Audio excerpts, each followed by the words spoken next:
morning, everyone. Welcome to this day with Quimper Unitarian Universalist Fellowship. Whoever you are, wherever you're from, whomever you love, and whatever your faith tradition, you are welcome here. And in my native language, Maila Alam. My name is Cecilia Flickinger, and I'm a member here at QUF.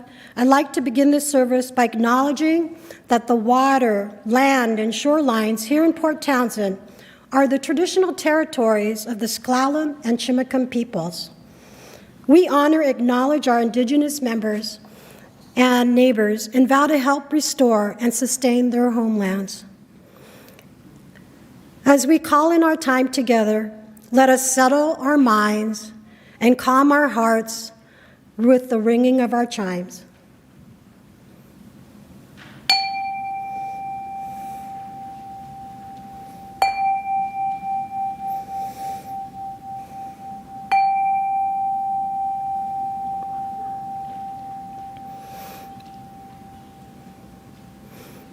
It is good to be together. I'd like to welcome Pat Rodgers and Al Thompson now, who will lead us in our call to community. Hymn number 395, Sing and Rejoice. Please stand as you are willing and able.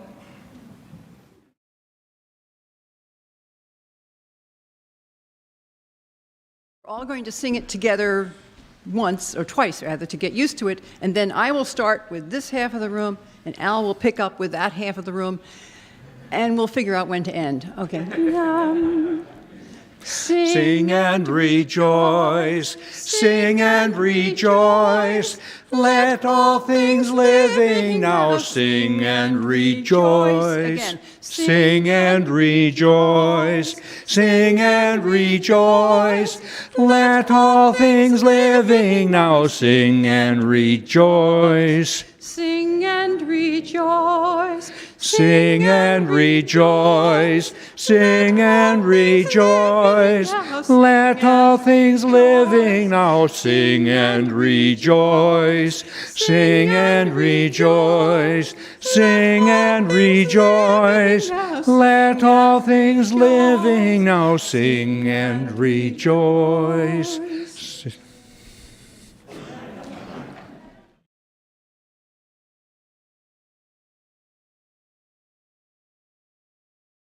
So Pat just stole the last line of my sermon. It's like, I guess we got to figure out where to end.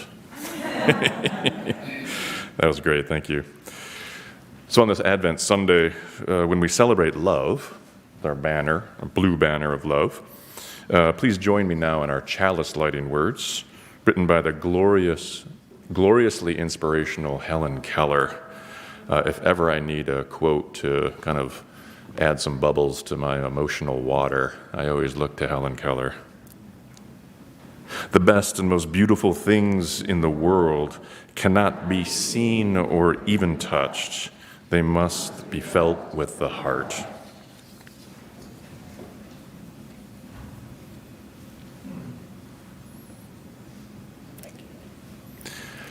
And as we settle into the colder days and longer nights and look forward to the beginning of the return of the light after the solstice, we've come to the time in our fellowship when we light a new candle each Sunday toward Christmas Eve. The flame of each new candle reminds us that something is happening now, but something is also still to come. Now, the light of these candles grows brighter and brighter each Sunday, guiding us towards a deeper faith, increased hope, shared joy, and more love. Certainly something this world needs. More love. Hold on for a sec. In prior weeks, we lit the candle of faith and joy, and this morning we will light our third candle, the candle of love. And I now invite Francis and Eleanor forward to light that candle.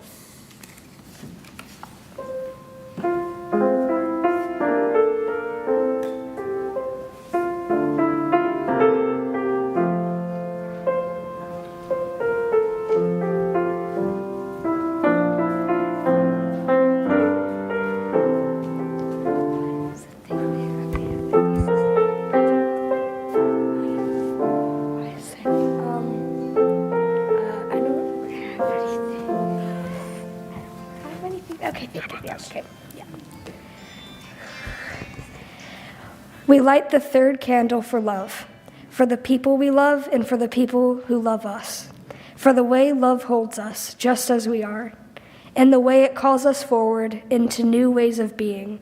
We light this candle for love.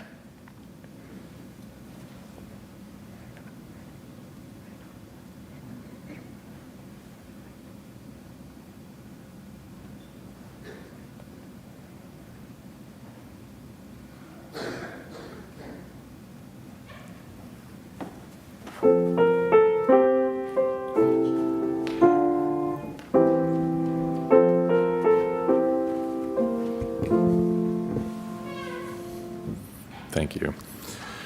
Our opening words this morning from one of the saints of the world, a person named Mr. Rodgers. You are welcome to memorize this. These are his 3 rules, or 3 ways to ultimate success. So, Mr. Rodgers quoting here, there are 3 ways to ultimate success. The first way is to be kind. The second way is to be kind. The third way is to be kind. No one would disagree.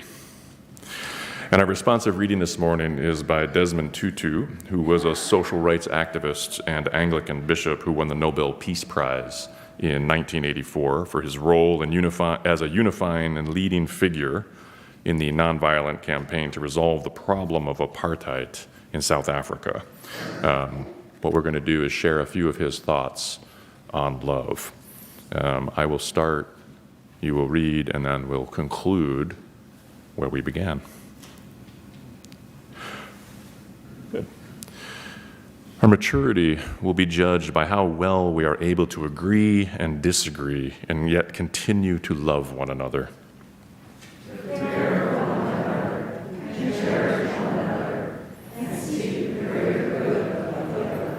We tend to think love is a feeling, but it is not. Love is an action. Love is something we do for others. Our maturity will be judged by how well we are able to agree and disagree, and yet continue to love one another. I'd now like to invite Bo Olgren, our Director of Family Ministry, up front. Bo.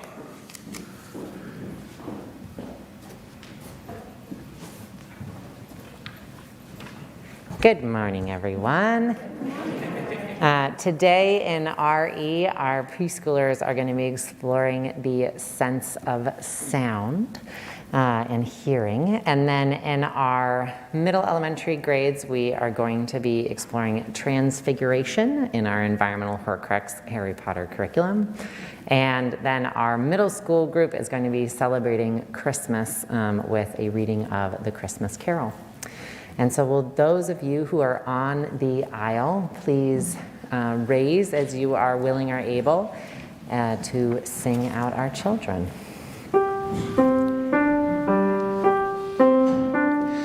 Go now in peace, go now in peace. May the spirit of love surround you everywhere, everywhere you may go.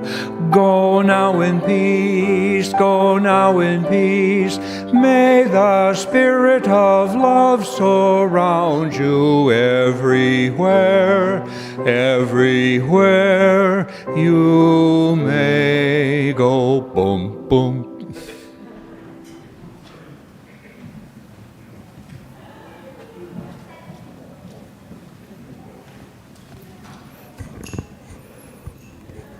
Thank you, Bo and Al.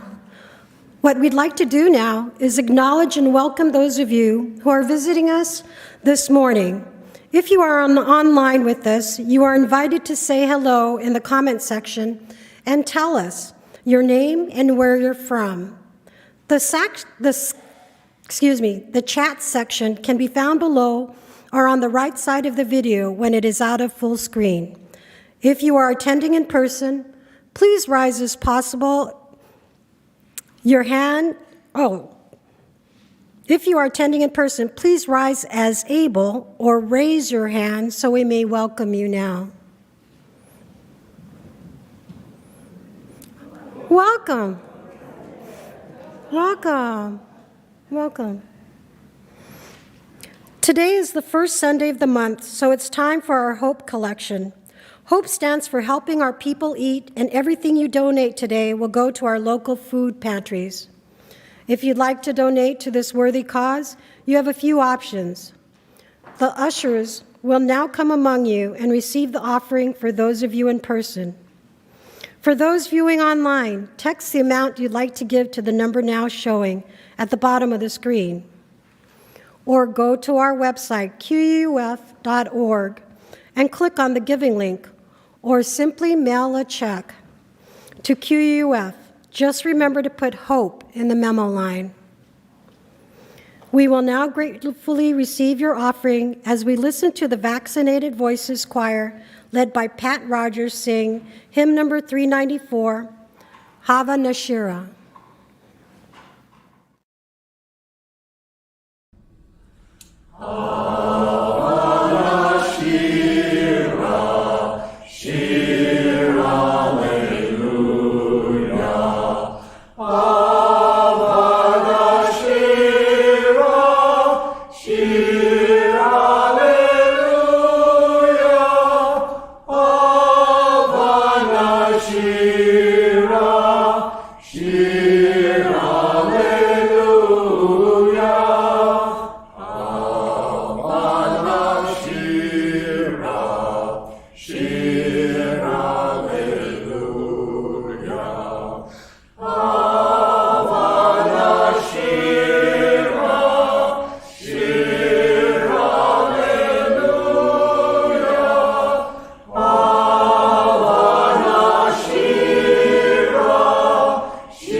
Thank you, Vaccinated Voices. We have our two announcements this morning. The first is about becoming an ALPS presenter for the spring 2023 term. Wow.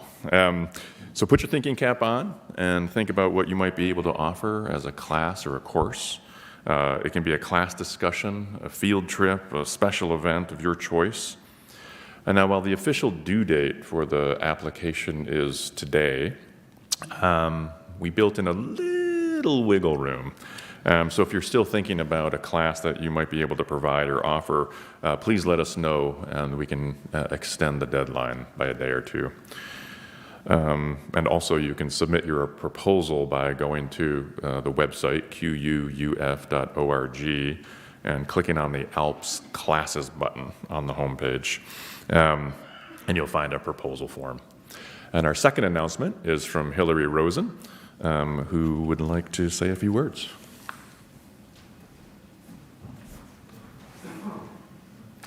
Hi, everybody. My name is Hillary Rosen. I'm with the Healthy Community Team, and today we're going to host a conversation cafe after the service in the den right over there. It's an opportunity for us to connect face-to-face and to discuss topics that are important to us right now. We'll use a couple of questions as prompts, and the first is from the service, and then the second is from the cottage meetings, which you might remember from the summer. Those subjects that sort of bubbled up for the cottage meetings, we'll have an opportunity to talk about that. So if you're interested, I'm going to after the service, we'll get some coffee, have a little time to chat with our friends, and then I'm going to walk through. I have a little bell rather than interrupt your conversations. And I'll ring the bell, and whoever's interested can sort of wander over to the den. Thanks very much. Have a great day.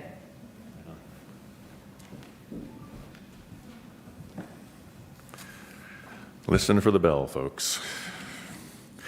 We're now going to share joys and sorrows, recognizing that our personal joys and sorrows are only a fragment of the joys and the sorrows of the larger community of life.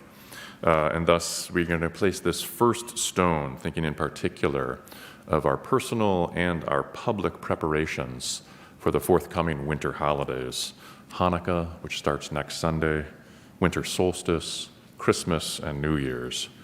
May these holidays of light and love nourish ourselves, our families, and our community. And now within the congregation, it turns out that by press time, we receive no joys and no sorrows, but we know that they're out there. So we're going to place this last stone for all those joys and sorrows that remain unexpressed at this time.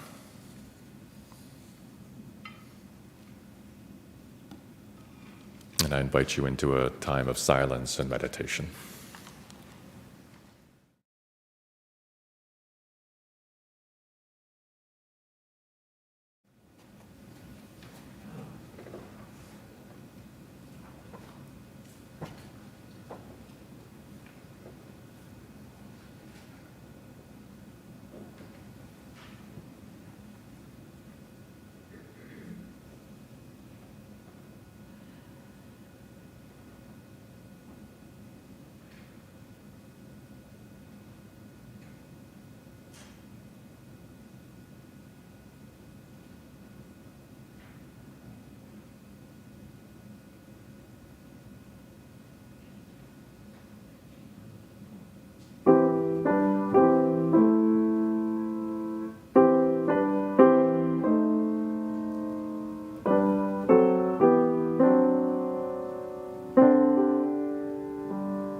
To say that I really appreciated the quality of the silence that we just shared, and also just to reflect on a piece of silence I experienced yesterday as part of a memorial service. The wife of the deceased, in her speaking to the gathered, acknowledged that the man she had loved and was married to for decades wasn't a big talker, and there were long periods of silence, especially at the end of his life. And in the middle, or not in the middle, at the conclusion of her speech, she asked us and invited us into silence to honor him. And it was incredibly powerful. This morning's reading is a short excerpt from Rita Dove's poem called Demeter's Prayer to Hades. This alone is what I wish for you, knowledge. To understand each desire has an edge, to know we are responsible for the lives we change. No faith comes without cost. No one believes without dying. Our special music today is called Nightfall in Sky by Sir Hugh Roberton, performed by the Vaccinated Voices Choir with Pat Rodgers conducting.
It feels really heavy in here for some reason.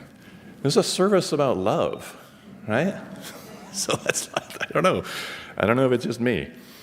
But I'm gonna jump off script. Years and years and years ago, I did a April Fool's service where we did a little thing on laughter yoga.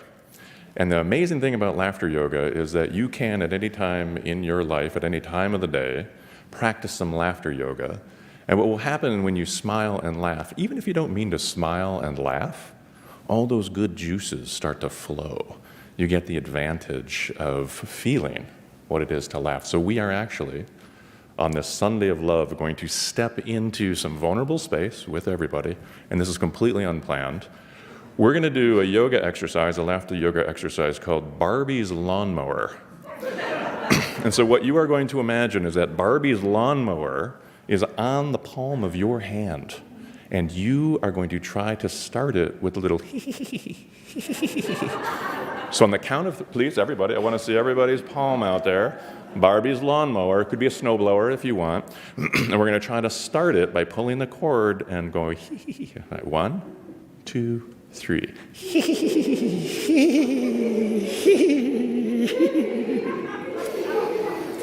There you go. Perfect. See what can happen? Oh my gosh, that was fantastic.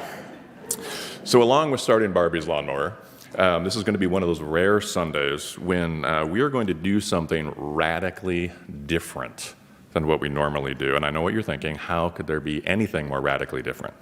Well, this is something that you have likely never done in a religious setting, and that is a pop quiz. And worry not. You have to remember that Universalist is part of our name. It's right there in our religion. It's one of the profound and activating parts of our religion. So we all know that divine love renders eternal damnation and hell an impossibility. And so the only reasonable response to any pop quiz in a Unitarian Universalist sanctuary is pass. Okay? Everyone passes. Now, for those devout Unitarians in the room who actually need, want, and desire a grade, specific measure of your abilities, a clear and objective demarcation of your knowledge base against the Platonic form of knowledge, you get a B+. It is a very honorable passing grade with a little room for improvement. If you would, please take out your imaginary pencil, your imaginary paper. On the top of the page, please write pass or B+, or both if you want. And now take a very deep, very real centering breath and listen carefully to these 4 words. Meaning, truth, responsible, free. Now, please choose your favorite among those words and define your favorite term. You're welcome to use any mode of expression you wish, human language, a drawing or a sketch, graph tables, musical notations. You can choreograph a dance if you wish, whatever for you defines those terms. And since you've been living with those words and those concepts for your entire life, you probably have some ready definitions at hand. You've probably given this some thought, so it should be a pretty swift quiz. So again, in your own mode of expression, please define your favorite term among this list. Truth, meaning, free, responsible. Let's take 10 seconds, starting now.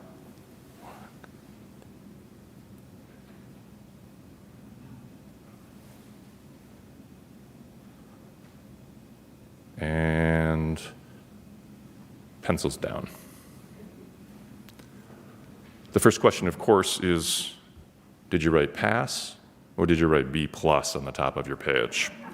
The second question is, what was your favorite word in that list of 4?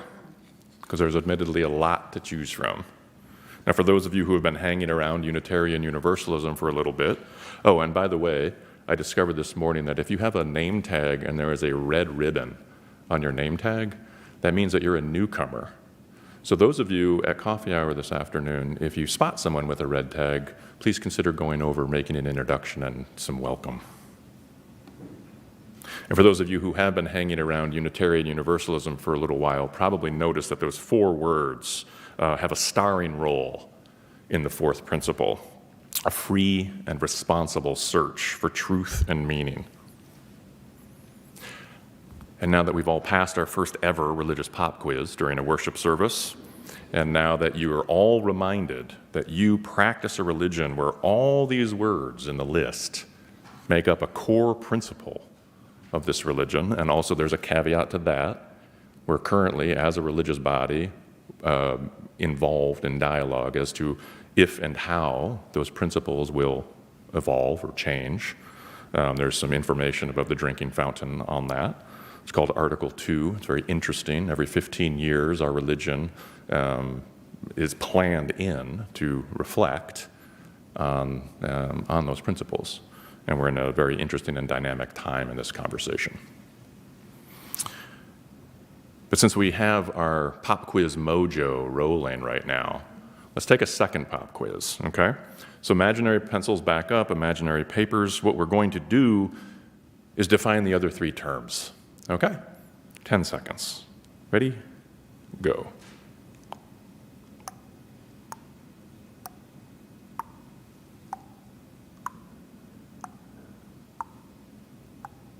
And pencils down. Now the good news, confirmed, we all passed with flying colors because participation is the key. You're here and you tried, and that is what's truly important. And so with this lighthearted yet profound quiz exercise behind us, we now face the real questions, or the real question. Do you, personally, have good working definitions of those powerful and nuanced words: responsible, free, meaning, and truth? Now, my guess is that we all have a sense, right? We have a sense of what those words mean, that we have a feeling of how those words should mean. We all probably have experiences directly of those words. We could tell stories about those words, and that each day we live those words as best we can in a complicated and complex human society with shifting variables, with variable contexts from the micro to the macro level. Now, I think that's the way it is with most of our quote-unquote big concept words. And the 4th principle is just absolutely jam-packed with big concept words. Now that said, there's another word in that principle. It's a very small word, but it is brimming with connective power, with improvisational oomph. And that's the word "and." That word sneaks in there, can easily disappear amongst all the glitter and all the sparkle of all those big concept words. This conjunction, "and," appears twice in the 4th principle, linking free and responsible, truth and meaning. Now this, of course, makes our definition project even more dynamic, because whatever word you chose as your favorite, it is fundamentally linked to another word. Freedom? Freedom caught your eye? Oh, please shake hands with responsible, because you folks are working together within this principle, hopefully working in harmony. Is truth what you reached for? Well, my friend, welcome to a long-term relationship with meaning. And to my mind, that foundational conjunction, that stout, that strong connecting word, that, my friends, I hold is the most important word in that principle. What it creates is necessary relationship between the big concepts. Put another way, the word "and" might just be the most consequential word in Unitarian Universalism because it recognizes, it creates, and it highlights necessary relationships. And it calls out to that word interdependent of our final principle and our concluding principle, and it profoundly recognizes that you are not alone in the universe, and it understands that we are necessarily embedded in interdependent relationships. It's really important to point out that that does not say interconnected relationships. It says interdependent relationships. That's super, super important. And hopefully those interdependent relationships are healthy interdependent relationships.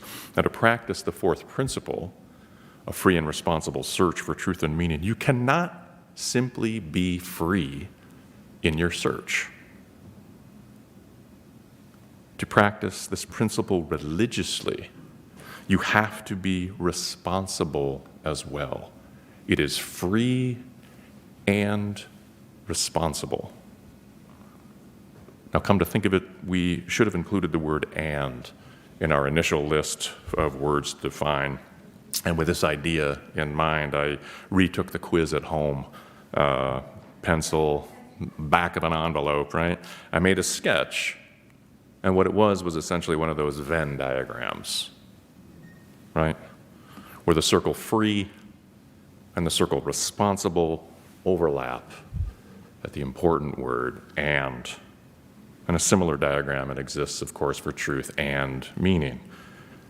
And being the touch point, the meeting place, the common unity.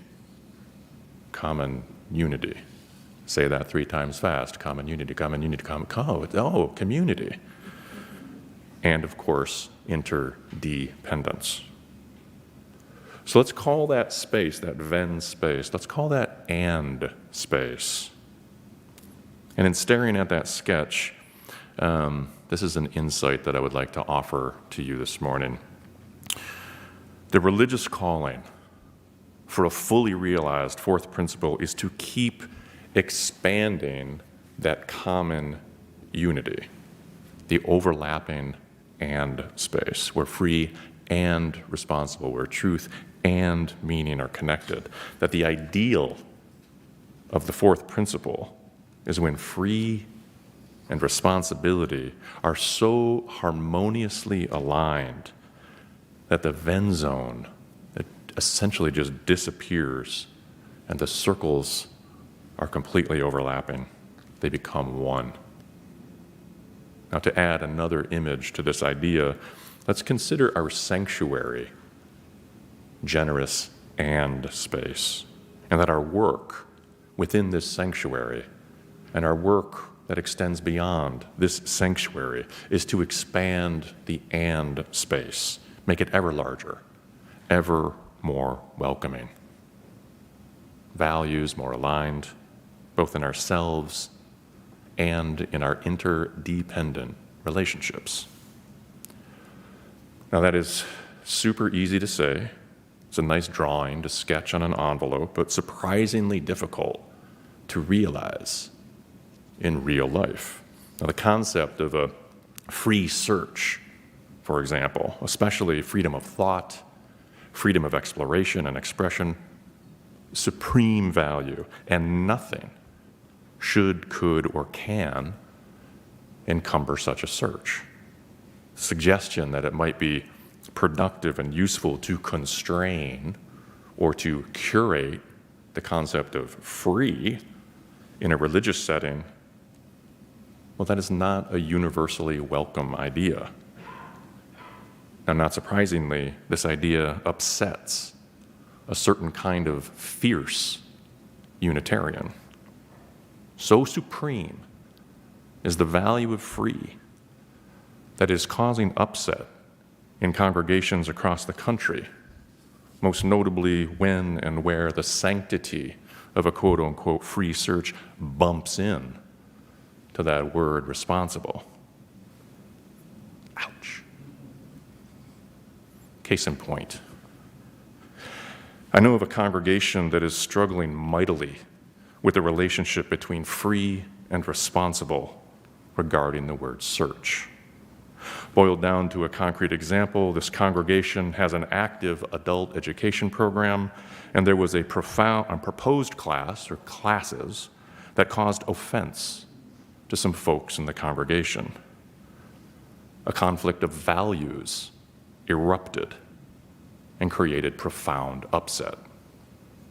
Now, one group within the congregation was in full support of the big concept word free, while another group claimed that the classes risked causing harm within the community.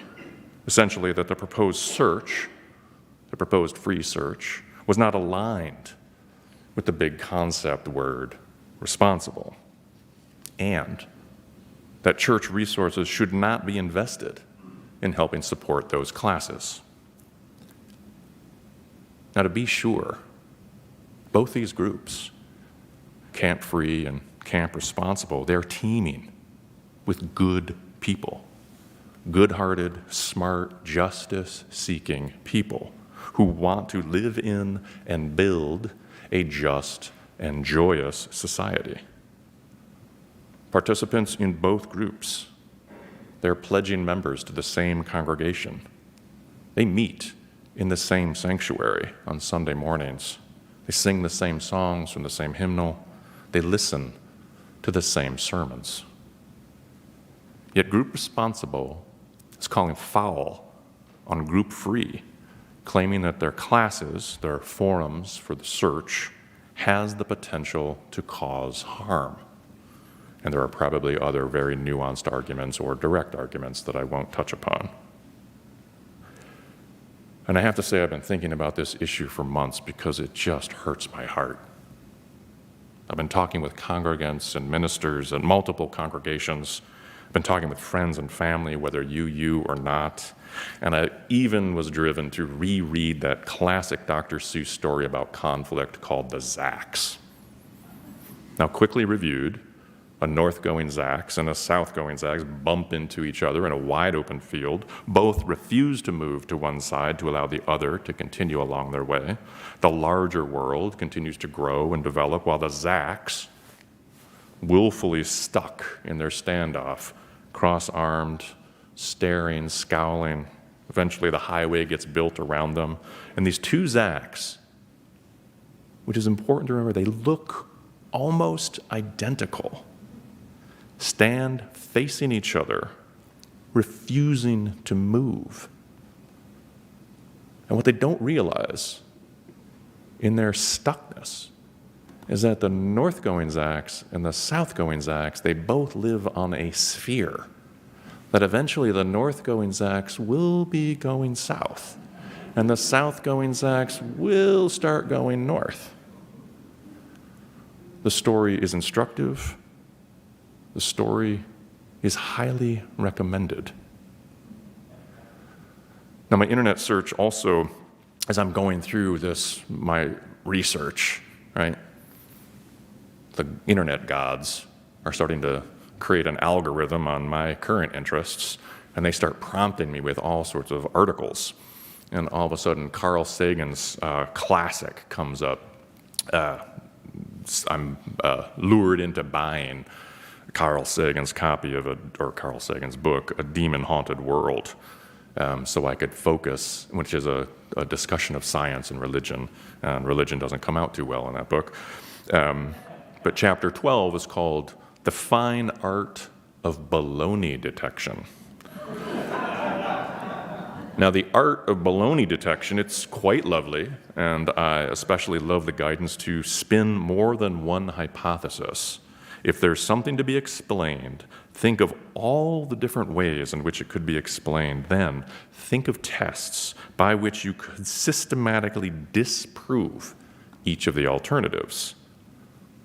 Now, that is a sound method for science, though I wonder if the same method can work effectively in a religious setting.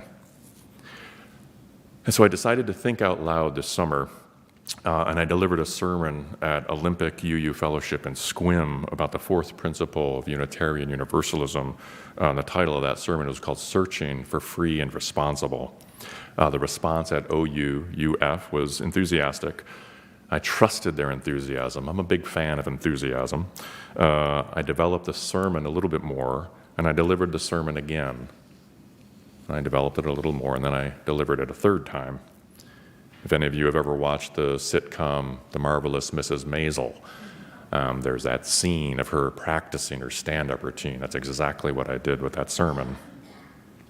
Now, while the responses from various congregations were mostly positive, several people challenged the sermon because it focused more on the word free and not so much on the word responsible.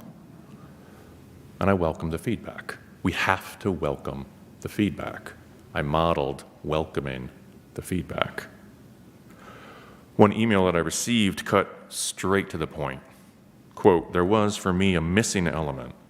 I don't think there are many among us who would argue against freedom of thought and expression. Rather, it is a matter of responsibility of that expression in a social context.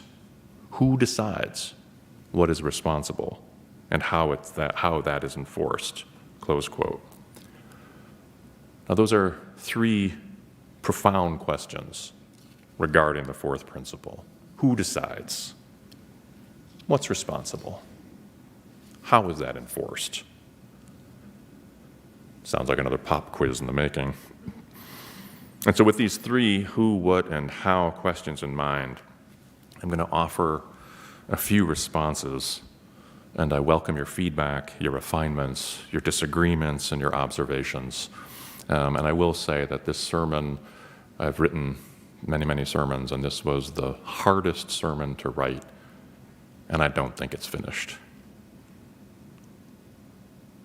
First, I think it is very important that in this discussion, that the discussion is within the context of religious practice, the context of real human beings bringing forth religious values to a place called a fellowship, which makes it different than a purely scientific pursuit or a purely intellectual exercise. The question, who decides, for me is very straightforward. In this context, all parties. All parties help decide. And because we are all interdependently connected, there is no getting around this issue. Nobody's floating out in space as a self-sufficient monad. And this doesn't mean that all parties agree, far from it. And as long as that Venn diagram has, between the circle free and the circle responsible, has some space in it, there's always going to be possible disagreements. And I also recognize that in the context of a religious setting, eventually, if there can't be a decision, someone ultimately has to decide. And my thinking right now is that that is ultimately the minister. And the minister makes the call about the way to proceed and suffers the fallout as a result. But hopefully there won't be fallout because there will be at least an understanding of how the decision was arrived at. And also I would just like to point out that when I delivered this sermon previously, someone emailed me and pointed out that that symbol up there is almost what I am. It is what I'm talking about.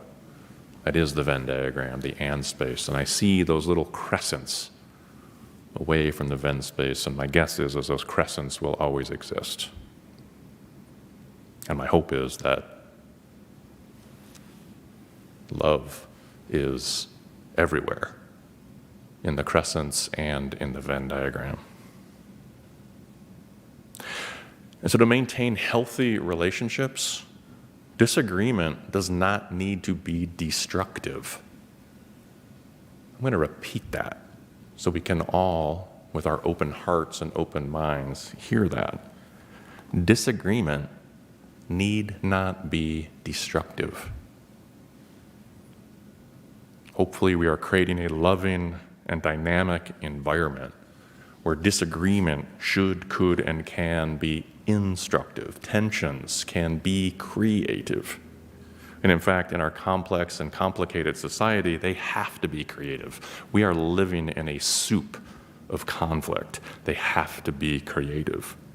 Now, in the event that there is an impasse and the two Zacks are stuck again in a religious setting, the default position for us moving forward, for our actions, think back to the Desmond Tutu responsive reading, our actions in love have to tip toward responsible. Now the question, what's responsible? Also very straightforward. Responsible means behaving in a way that is accountable, that has integrity, that behaves in an ethical fashion, and that aligns with the Hippocratic Oath, the first rule of the Hippocratic Oath. First, do no harm. And now we have our finger on that very slippery term, harm. What if someone claims to be harmed by another's action in a religious setting? And again, key phrase that, in a religious setting. In a religious setting, especially a religious setting of Unitarian Universalist congregations, the goal should be to have everyone gathered in loving and religious relationship and meeting in this generous and space of sanctuary to feel safe enough to bring their authentic selves. And we each and all have a role in helping create and expand this and space called sanctuary. And here is the key point that gets people riled up. In doing so, you may have to compromise, you may have to constrain some of your deeply held secular beliefs and your secular habits surrounding freedom. Now, to give an example, in my exploration of this issue, I posed the question about the adult education classes that a Unitarian Universalist congregation would never support a class that advocated for Holocaust denial. I told this as an example to a Unitarian Universalist. Why not? Responded the person who was a member in good standing of a Unitarian Universalist congregation. Now, there was heat in that response, and I was speechless to hear that answer. I tried not to judge, but rather to understand their response. To my mind, I was standing with and talking with a capital F fundamentalist, a secular free speech fundamentalist advocating for their fundamentalist values in a religious setting. And I personally disagree with that. Now, a month or so later, I was at a dinner with a retired and non-religious scientist, and I raised the same point with her, that a congregation would never, ever support an adult education class on Holocaust denial. Her response was the same as the free speech fundamentalist. Why not? The scientist continued, Joseph, you are presupposing that there is a correct answer, a proper way to think about this issue. It could be intensely instructive to explore the theories and claims of Holocaust deniers and see whether their claims hold up. And if they don't hold up, where your understanding of the Holocaust might deepen.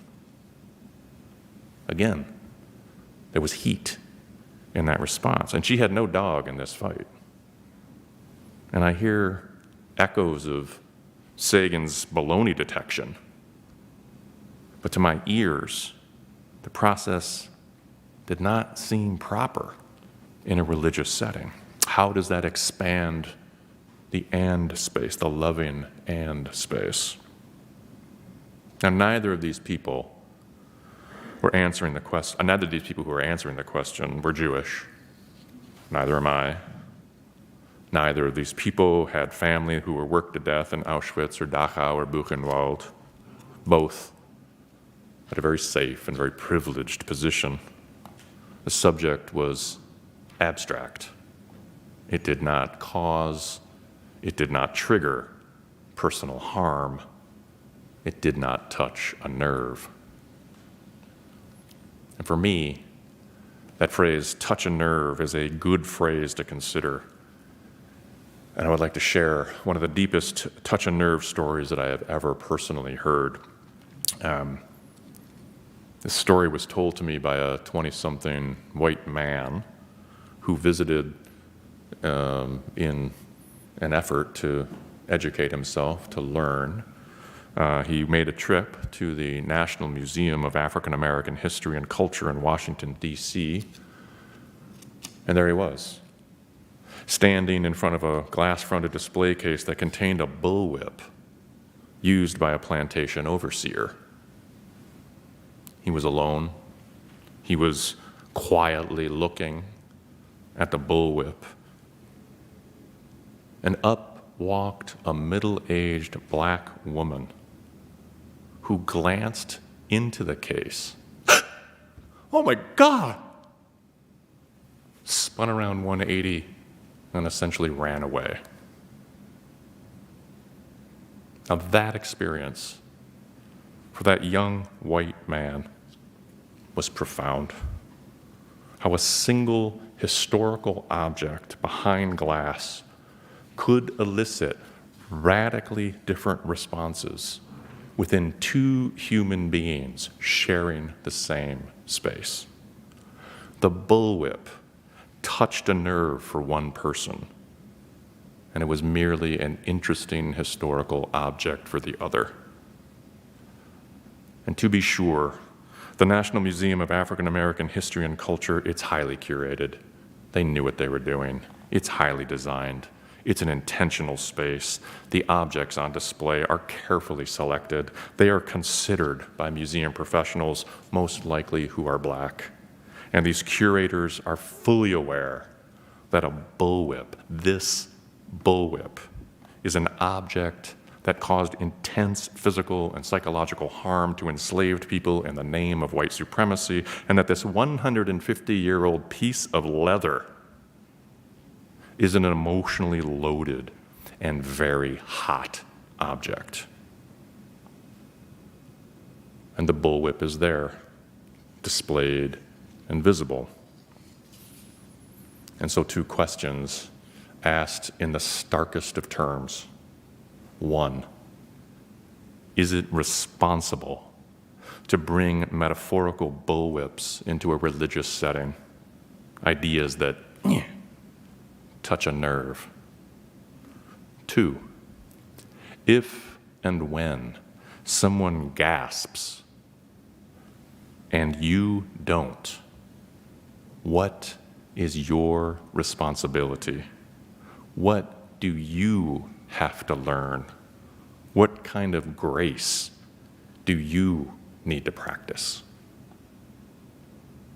Now, because I want to help co-create a sanctuary where everyone feels genuinely welcome, if someone gasps, if someone says, ouch, if someone says, I'm harmed, for whatever reason, it is my responsibility in this context to listen, and to listen as deeply as my time and my talent can allow.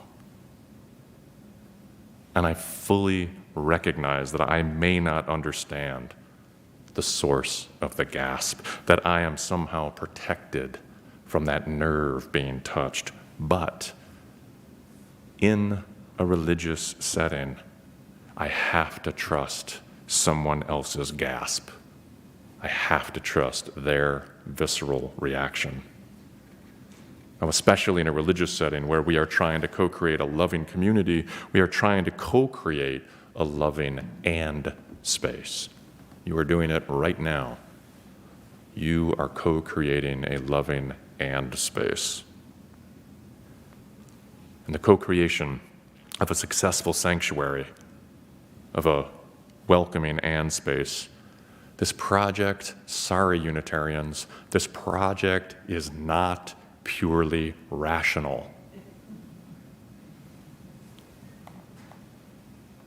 And here I would like to call back to our opening words from St. Rodgers.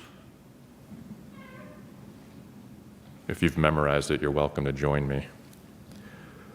There are 3 ways to ultimate success. The first way is to be kind. The second way is to be kind. The third way is to be kind. And now we've arrived at the third and final question: how is responsible enforced? Now, the very word used to ask the question is conflict. Enforced, of course, the root word is force. And my guess is that no Unitarian Universalist wants to be enforced. They bristle at the word because part of our free means that none of us want to be forced to do anything. And so I would say that enforced means loving engagement and understanding. Enforced means practicing basic kindness. Enforced means a willingness to accept the likely reality that you may not be right. Both sides. You may not be right. Have the humility to hold that one close. In short, you don't get everything you want at all times in the context of a religious setting. If you are fighting for that right now, please stop that fight. A huge part of the religious practice of Unitarian Universalism is the loving co-creation of sanctuary, where everybody feels welcome, everybody feels alive, everybody is offered the opportunity to be fully present, and that they can be brave enough to be vulnerable and brave enough to grow. Now, to get there, we will likely need to temper certain secular values in service of religious values. And I know that this sermon does not sound like it, but I am actually a fierce advocate of free. As soon as I step off this property, I am absolutely free to explore however I wish.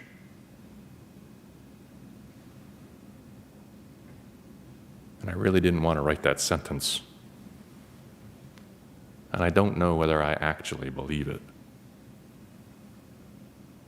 But I do believe that this sanctuary, it's not a science lab. This sanctuary is not a university classroom. I want to create a sanctuary where people can feel welcome when they're here, where people can feel nourished when they leave. Now, to create a loving and generous and space between my head and my heart and my hands, where I can think and feel and do. And even though I sense that this sermon is just beginning, we say in this loving sanctuary, in this and space. Amen.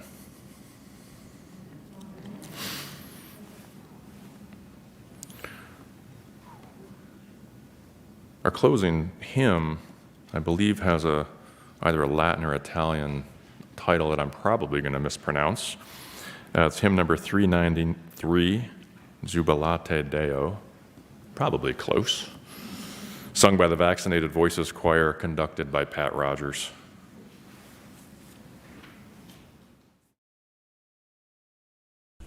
Jubilate Deo, Jubilate Deo,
Please join me for the words for the extinguishing of our chalice. We extinguish our flame, but not the light of truth, the warmth of community, the fire of commitment, or the power of transformation. These we carry in our hearts until we're together again. Next week, Kate Kinney will be speaking about the Wintering with Joy. Sounds like a great one. Hope you can join us. Our postlude today is Under the Cedars, composed and performed on hammered dulcimer by Carolyn Cruso. The photo is courtesy of Ida. We'll see you in the fellowship hall. Thanks.